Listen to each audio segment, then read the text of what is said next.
Aircraft carriers aren't just ships, they're floating fortresses and mobile airbases. Building one is like constructing a skyscraper that can sail across the ocean.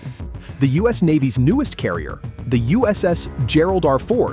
cost around $13 billion just to build.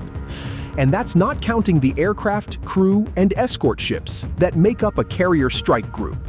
For most countries, that's simply too much money to sink into a single piece of hardware. Even if a country manages to build a carrier, the expenses don't stop there.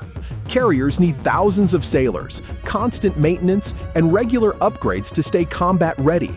Fueling them, training crews, and keeping aircraft operational is a never-ending drain on resources. Smaller navies would have to sacrifice nearly everything else in their defense budgets just to keep one carrier afloat, which is why many decide it's not worth the trade-off. Money isn't the only barrier. You need massive shipyards, advanced technology, and a skilled workforce to construct something this complex. Only a handful of nations, like the US, China, the UK, France, and India, have the industrial base to produce carriers. Countries without that infrastructure simply can't build them, even if they wanted to.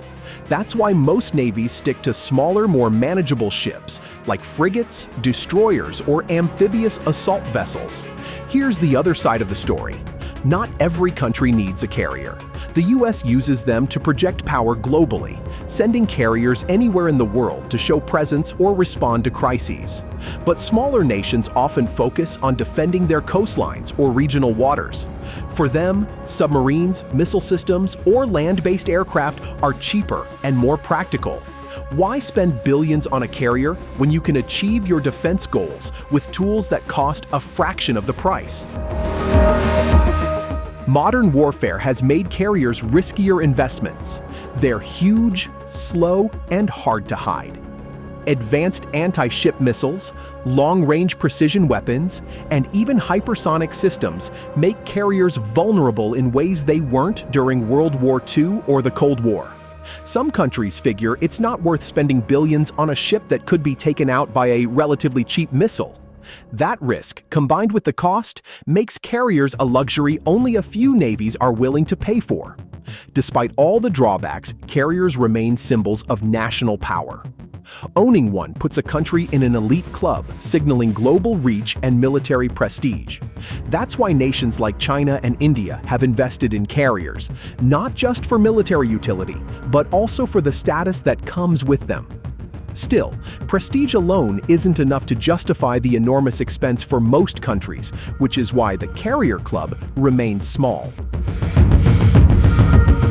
Instead of carriers, many navies invest in smaller ships with advanced missile systems, or in amphibious assault ships that can carry helicopters and drones. These vessels are cheaper, easier to maintain, and still provide a measure of power projection. Some countries also rely on alliances. For example, NATO members can count on US or British carriers if needed, rather than building their own. Aircraft carriers are impressive, but they're also insanely expensive, hard to maintain, and increasingly vulnerable. For most navies, the math just doesn't add up. Only a handful of nations have the money, industry, and strategic need to justify them. Everyone else sticks to more affordable options that still get the job done. Carriers may dominate headlines, but their rarity is proof that they're more about global ambition than everyday defense.